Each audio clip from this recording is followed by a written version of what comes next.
Start investing in gold and silver at sdbullion.com today and join over 35,000 precious metals investors who have made the switch to the lowest gold and silver prices in the industry. SD Bullion recently claimed a spot on the prestigious Inc. 500, making them one of the fastest growing bullion companies in the United States. With low bullion prices and over-the-top customer service, SD Bullion is setting the standard for precious metals transactions.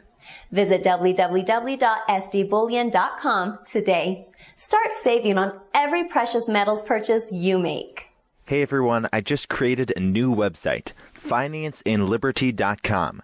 On the website, you can subscribe to our newsletter, so you can keep up to date with all our original interviews and some of the best financial videos and articles from the web. And as usual, it's totally free of charge. So what are you waiting for? Click here and sign up today. Hey everyone, this is Elijah Johnson with financeinliberty.com, and with us today is Bo Polny from gold2020forecast.com. Bo, thank you so much for joining us today. Elijah, thanks for contacting me, and I really look forward to speaking with you today. Thank you. All right, well, I wanted to discuss the content in one of your most recent videos. You think that the stock market has basically hit its high and is going to fall before this Friday, the inauguration of Trump, and also before this Friday, gold will break $1,200. Can you expand on this? Sure, no problem. What I've been looking at is the overall market trend. The stock market's been kind of challenging for the past while, until just recently, over the past few months, I've really come down to analyze, where it's been coming and where it's been headed. And what we came to realize was there's from the pattern perspective and the wave calculations, we basically did a video in December saying that the market is not going to make it past Friday the 13th. And in that video in December, we also said that gold's supposed to bottom exactly at $1,124 on the 15th, the day after the Fed. But with relation to the stock market, after the 13th, the stock market runs out of time. And we also did a video saying that 20,000 supposed to be the final top on the Dow. And on January 6th, it never hit 20,000. And again, that was a ballpark, but it's pretty interesting that it went to 19,999.63. And if you round that up just to the nearest whole number, you're at 20,000 points on the Dow. So I believe that as of January 6th, the Dow topped, and the NASDAQ on Friday the 13th went up to a high of 1584, but then it closed, I think, at 1583 range. But the stock markets, the U.S. market, should be finished as of the 13th of January, the Friday the 13th. And I believe, and even I think we posted an article like in December saying that don't be surprised if you see a stock crash before the inauguration. So I still believe that the markets, based on our cycle work, is supposed to fall this week right before the inauguration. Now, it's not going to be a crash, which is going to be something, silly where it drops 20% or something, but we still are expecting a drop in the markets. And this is basically like the start, the trigger that then puts into motion two more crashes in the first quarter of 2017. And then so gold and silver, we expect to be reacting violently to the upside in reaction. So between now and the first quarter, just to kind of give some ballpark numbers, I was looking at the numbers over the weekend for gold. And if you look at gold priced, say, in euros, because we believe that the euro is going to be rallying, the dollar is going to be falling in the first quarter. But, I'm looking at the euro getting up in gold priced in euro terms back up to 13 or 1400. The exciting stuff is stuff like gold priced in Canadian dollars and on the Australian dollar. Don't be surprised if in the first quarter, we see gold back over $1,800 to up close to probably $1,900, but in that range. And in the U.S. dollar terms, I'm still looking for, gold between 14 to 1,500. And these are minimum. These possibly could be minimums, so it could go higher. But I think we're looking at about a $200 to $300 move in gold in the first quarter of 2017, and that just starts the ball rolling for the rest of the year. Now, an interesting thing that you've noted is this is going to be actually kind of the opposite of what happened in 2008. In 2008, we saw the stock market crash and gold crash with it. But this time you're saying that really they're going to be going in opposite directions. The stock market is going to crash while gold rises. Is that true? Exactly. See, when you look back at the year 2008, the stock crash there. So what happened in 2008, there was two specific asset classes that went down. One was the U.S. or the world markets, but the U.S. markets, and also gold. But what went up during the crash? It was the U.S. dollar. Okay, so this time do not expect that equation. This time expect something different. Of the three that I just mentioned, expect the stock market to fall, expect the dollar to fall. And so because both of those go down, what you get is a reaction for gold to go vertical, to go up. So this crash will not be like the crash of 2008. And it also, from a bigger picture perspective, remember for the past 3 years, the stock market's gone up and gold's gone down. So they're opposite trades. So don't expect a stock crash to take down gold this year. Now, what about the silver market? Can you expand on that? Because I know you've recently said that silver could actually break $100 in 2017. That is possible. See, the issue is with prices. With cycles, they give day counts, week counts, and month counts, and that goes left to right on a page. The price is the vertical move. So what we're looking at right now is, a minimum move this quarter for silver back up to at least 26. Now, if it takes out 26 sooner rather than later, then the next target is going to be up to new all-time highs. So we'll have to see how quickly it gets to $26. But the trigger for silver, and if you'll notice, gold's been moving this in January and February, January, this first couple of weeks of January. Silver's been moving much less upwards than gold has. And the reason is because there's a massive wedge that's been created since the year 2011. So the triggering price for gold is $1,300. Versus the triggering price for silver is only $18. So silver is only about $1 and change away from potential massive large moves to the upside, versus gold has to still get up to $1,300. But when those two price targets are broken, it could be very violent upwards. And we do see, and so all I can look at right now is how high it will get in the first quarter of 2017, and then following that, there will be several more legs to the upside for the precious metals, including obviously silver, and silver will be then outperforming gold to the top side. So first we need to see what price is achieved by the end of the first quarter.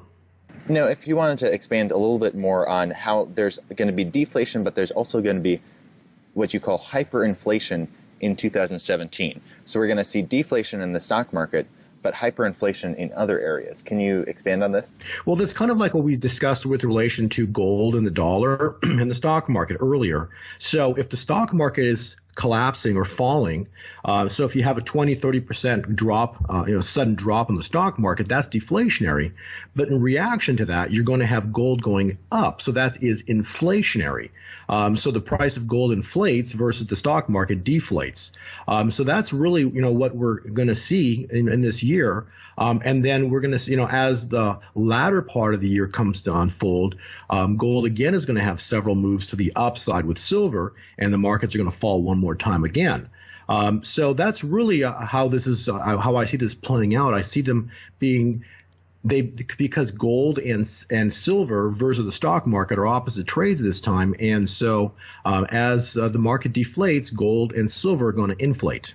Now, what do you see happening with the dollar index in 2017? Well, if in the video, if you want your viewers go to my website, you can watch the video called the video that we did called the Trappist Set, and in that video we discussed how the U.S. dollar was supposed to have topped right around 103 and change. You know, I think in the 15th of January, it hit a high of 103.53. Then I think the beginning of January went a little higher, but never closed ever above 103.53.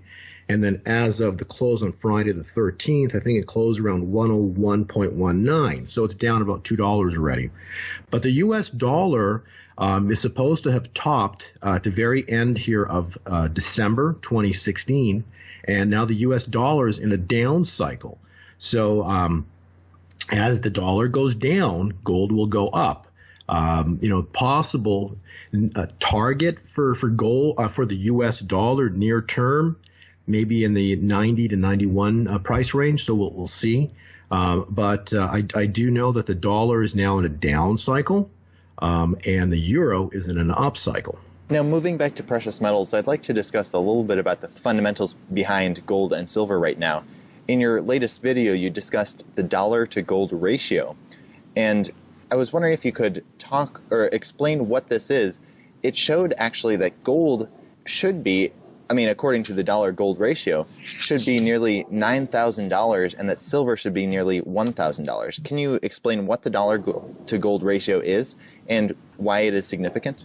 Well, it's rather fascinating that anybody can go to type in usdebtclock.org, and this website pops up, by the government, and it actually shows you the national debt, which is just under $20 trillion right now, giving each taxpayer something like over $800,000 in liabilities or debt. And then in the bottom right corner, it shows the price of gold and the price of silver.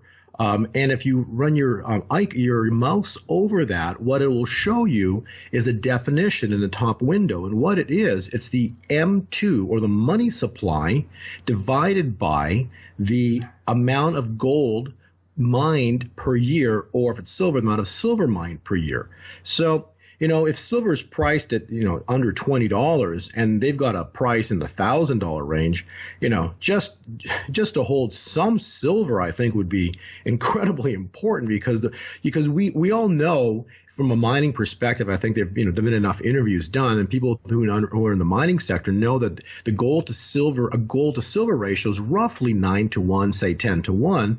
So that makes sense. If you look at the debt clock, it's got, gold priced at 9,000 and silver priced at, say, 1,000. So that puts a ratio, again, 9-to-1. So it makes sense, the number that they're using there. And then you look at the money supply, and, through derivative contracts, all that's happened is they've been able to manipulate the price down to these silly numbers like $1,000 on gold, $1,100, $1,200 on gold, and $18, $17 on silver. But that's just through simple price manipulation. That's, done through all these enormous derivative contracts. So, when control is lost, don't be surprised if silly numbers are soon to be seen in the price of gold and silver.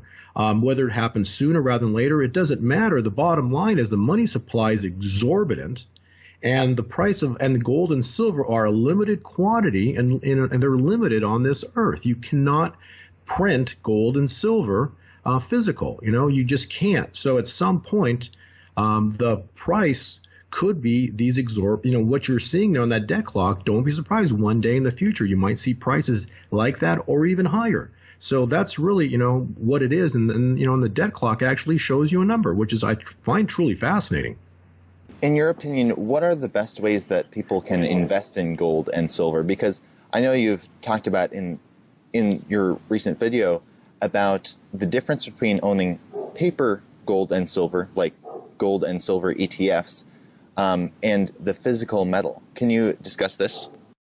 Sure. If you've watched any of my videos or interviews that I've done, that what has been my main concept. Everything I've ever talked about is very simple.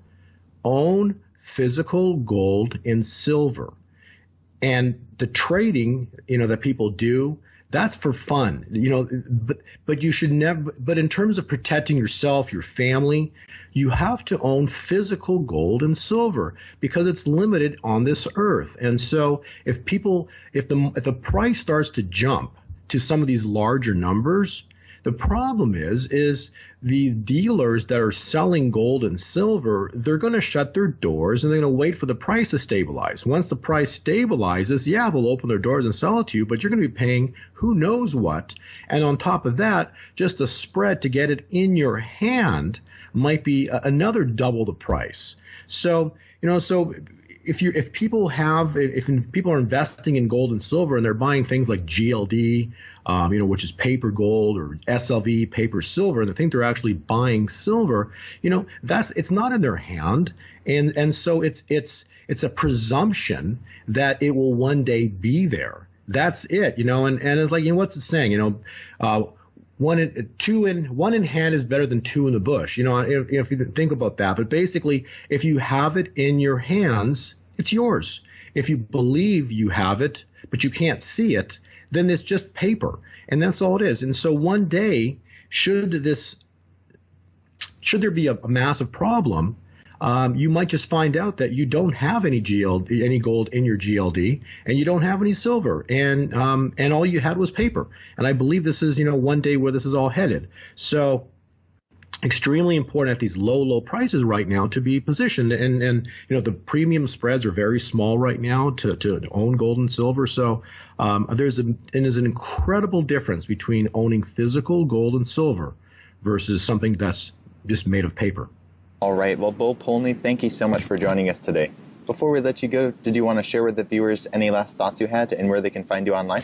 I think we've talked about a lot of information right now. I just think it's such an important time. We're setting up for a very large move potentially in gold this year, and a lot of tremendous problems in the stock market.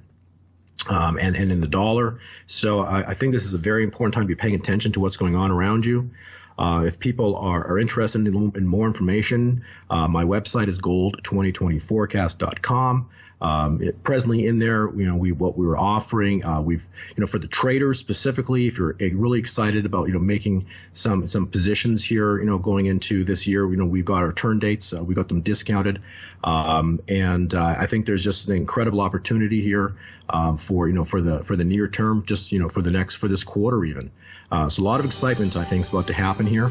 And I'm just excited for the changes finally, because I think we've been waiting a long time, and I think we're very close now. All right. Once again, thank you so much for your insights today. Thank you, Elijah, for calling. Nice to speak with you. This video was brought to you in part by ReluctantPreppers.com. Click here to watch Reluctant Prepper's latest interview with G. Edward Griffin. Despite the mainstream media, educational establishment, entertainment industry, governments, global powers, and scientific researchers seeming to close ranks, claiming a 97% consensus on human-caused global warming, glaring conflicts of interest indicate massive collusion, pointed at stripping away our individual liberties and our national sovereignty with the ultimate objective of regulating all human activity. If you haven't felt it was the time to wake up and stand up and speak up before now, you owe it to yourself and your family to hear the renowned researcher and author G. Edward Griffin's breaking report, fresh from the latest global warming hoax conference in Phoenix, in this exclusive interview on Reluctant Preppers.